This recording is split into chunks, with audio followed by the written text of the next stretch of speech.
Hello friends, welcome to your own channel knowledge tweets. आज की daily current affairs की series में आप सबका स्वागत है। आज से हम न्यू सीरीज़ जो है चालू करने जा रहे हैं।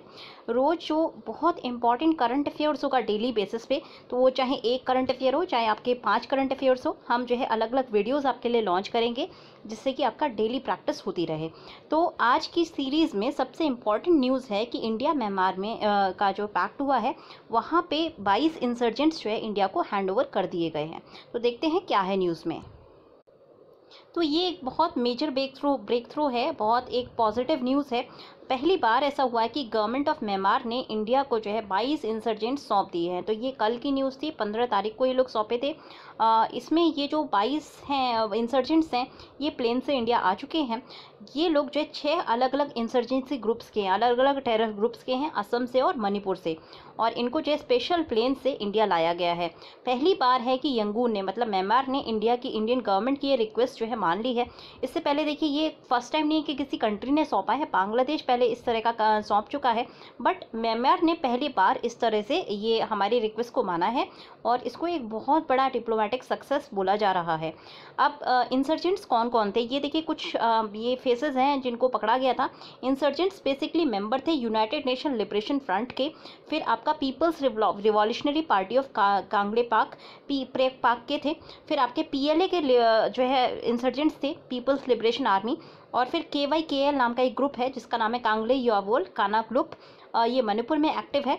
फिर उसके अलावा national democratic front of Bodoland, तो बोडोज का आपको पता ही होगा, उनमें से कुछ आए थे, और ये कामतपुर लिबरेशन ऑर्गेनाइजेशन KLO के ये मेंबर्स थे। अब ये देखिए, इंडिया म्यांमार का जो बॉर्डर है ऑलमोस्ट 1643 किलोमीटर्स लंबा है। यहाँ पे इससे पहले भी एक ऑपरेशन हुआ था जिसका नाम था ऑपरेशन सनराइज। तो ये फरवरी मार्च 2019 में ये ऑपरेशन हुआ था। इंडिया की आर्मी ने म्यांमार की आर्मी ने बैक टू बैक जो है ऑपरेशंस किए थे साग्यांग रीजन में, और उसमें से ये 22 इंसर्जेंट्स को पकड़ा गया था। सारा जो ऑपरेशन था ये पिन पॉइंटेड सिक्योरिटी इंटेलिजेंस जो इंडियन सिक्योरिटी एजेंसीज ने प्रोवाइड किया था, उसके बेसिस पे ये म्यांमार की गवर्नमेंट ने ऑपरेशन किया था, और ये सारे इंसर्जेंट्स जो है कैद कर पकड़ के म्यांमार की गवर्नमेंट के पास थे। तो अब फाइनली इनको हैंड ओवर कर दिया गया है। इंडिया म्यांमार उससे बहुत वार्म रिलेशंस को शेयर करते हैं। टेरर ग्रुप्स की अगर बात करें तो बहुत सारे ये जो पूरा बॉर्डर है ना, ये जो हम बात कर रहे हैं इस रीजन की, यहाँ पे बहुत थिक फॉरेस्ट है, तो यहाँ पे आर्मी ऑपरेशंस कंडक्ट करना बहुत डिफिकल्ट होता है। इसीलिए यह इस एरिया में बहुत सारे जो है इंसर्जेंट ग्रुप्स हैं, और दोनों कंट्रीज़ बहुत क्लोजली कोऑपरेट करती हैं जॉइंट सिक्योरिटी ऑपरेशंस को कंडक्ट करने के लिए।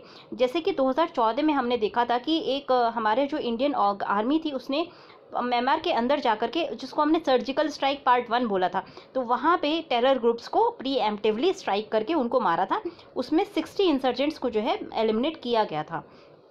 वो सारे इंसर्जेंट्स NSCN के खापलांग वाले ग्रुप के मेंबर्स थे। तो उनको इंडियन आर्मी की पैरा SF यूनिट ने नॉर्थ ईस्ट के अंदर ये ऑपरेशन कैरी आउट किया था।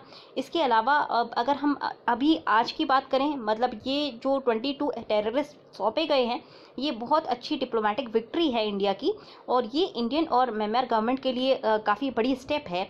ये शो करती है कि इंडिया और म्यांमार की जो टाइज़ हैं काफ़ी डीपन हो रही हैं, और मिलिटेंट्स को जो सौंपा जाना है वो हमारी जो एक काफ़ी क्लोज रिलेशंस को शो करता है।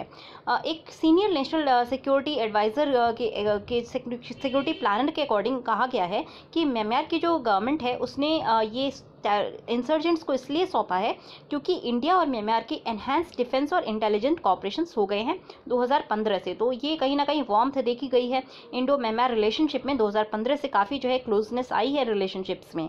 फिर अगर हम बात करते हैं इस पूरे टेरेन की, तो काफ़ी ये मुश्किल टेरेन है, और इसीलिए ये एक जो फॉरेस्ट कवर मिल जाता है इन टेररिस्ट कैंप्स को, टागा अरुणाचल प्रदेश में, वहाँ पे फिर नीलगिरी, ये जो अरकान योमा है, होकियात है, ये सारा आपका जो रीजन है ना, ये म्यांमार में रीजन से। तो ये पूरा जो 1800 किलोमीटर लंबा, 1645 किलोमीटर की तो हमारे बॉर्डर ही है। उसके अलावा म्यांमार में देख लीजिए तो टोटल 1800 किलोमीटर लंबा जो है ये पूरा बहुत घना जंगल है, ट्रेक्रियस टेरेन है, जिससे कि इंसर्जेंट्स को एक आसानी मिलती है अपने आप को शील्ड करने में। तो इसीलिए इनको पकड़ना बहुत मुश्किल होता है, और म्यांमार के कॉपरेशन के बिना इनको हम नहीं पकड़ सकते, क्योंकि म्यांमार को नॉलेज है कैंप्स की, और इंडियन आर्मी को जो है Indian army tactical support provide करता है। तो इसीलिए ये दोनों कंट्रीज़ के लिए जॉइंट डिप्लोमेटिक विक्ट्री है। अब क्रॉस बॉर्डर ऑपरेशंस की अगर बात करें तो इससे पहले भी हमने सनशाइन 1 किया था, उसके अलावा सनशाइन 2 किया था। तो जो सनशाइन 2 हुआ था वो 3 वीक लंबा जो है ऑपरेशन था, और वहाँ पे बॉर्डर्स में हमने मणिपुर, नागालैंड और असम, इनके बॉर्डर्स को अटैक किया था जून 2019 में। और यहाँ पे जो टेरर कैंप्स थे मई 16 से लेकर के जून 8 तक हमने बहुत सारे मिलिटेंट आउटफिट्स को टारगेट किया था इंडो म्यांमार बॉर्डर पे। ये जो है KLO से बिलोंग करते थे, NSCN के खापलांग से बिलोंग करते थे, फिर आपका national democratic front of Bodoland से बिलोंग करते थे। तो उस वाले ऑपरेशन में भी 70 से 80 मिलिटेंट्स जो है पकड़े गए थे। तो ये अब जो सौंपे गए हैं यहीं से, ये जो 70-80 ऑलमोस्ट 72 मिलिटेंट्स ऑपरेशन सनशाइन 2 में जो पकड़े गए थे, उन्हीं में से 22 को आज जो है हैंडओवर किया गया है। डोवाल ने दोबारा ये किया है। डोवाल की अगर हम बात करें तो हमारे नेशनल सिक्योरिटी एडवाइज़र हैं, उनको बहुत अच्छा एक्सपीरियंस है इंसर्जेंट ग्रुप्स को कॉम्बैट करने का नॉर्थ ईस्ट रीजन में। अपने करियर के शुरुआत में वो जो है mid level intelligence bureau officer थे, और उन्होंने जो है इन्फिल्ट्रेट किया था अंडरग्राउंड मिजो नेशनल फ्रंट में MNF के लालडेंग के आउटफुट में, जो कि इंडिया के साथ जो है वॉर कर रहा था उस वक्त। तो डोवाल जी ने 6 से 7 जो है MNF के कॉमरेड्स को पकड़ा था, और मिजो एकॉर्ड ऑफ 1986 जो साइन हुआ था वो उसमें डोवाल जी का एक बहुत बड़ा रोल था। तो डोवाल जी को बहुत अच्छी नॉलेज है नॉर्थ ईस्ट इंसर्जेंट ग्रुप्स की, यहाँ तक कि वो अंडरग्राउंड उनमें इन्फिल्ट्रेशन भी कर चुके हैं, इसीलिए वो वहाँ की नॉर्थ ईस्ट इंसर्जेंट ग्रुप्स की वर्किंग को बहुत अच्छे से जानते हैं। डोवाल जी ने अपने सारे एक्सपीरियंस को यूज़ किया है और कॉपरेट किया है म्यांमार के साथ, जैसे कि नॉर्थ ईस्ट रीजन के जितने भी इंसर्जेंट ग्रुप्स हैं उनको ख़त्म करके वहाँ पे नॉर्थ ईस्ट रीजन में पीस लाई जा सके और बॉर्डर्स को ज़्यादा सिक्योर बनाया जा सके, और इंडिया की जो सिक्योरिटी है उसको थोड़ा सा एनहांस किया जा सके। तो इंडो म्यांमार कॉपरेशन जो है वो बहुत हेल्पफुल है इंसर्जेंट ग्रुप को अप्रूव करने में, क्योंकि इंडिया जो है अकेले इस ऑपरेशन को नहीं अंजाम दे सकता है। क्योंकि क्या होता था कि अगर इंडियन बॉर्डर्स पे अगर इन ग्रुप्स को जो है टारगेट किया जाता था, ये भाग के म्यांमार चले जाते थे। अब आप दूसरे की कंट्री में जाके इनको कैसे मार सकते हैं?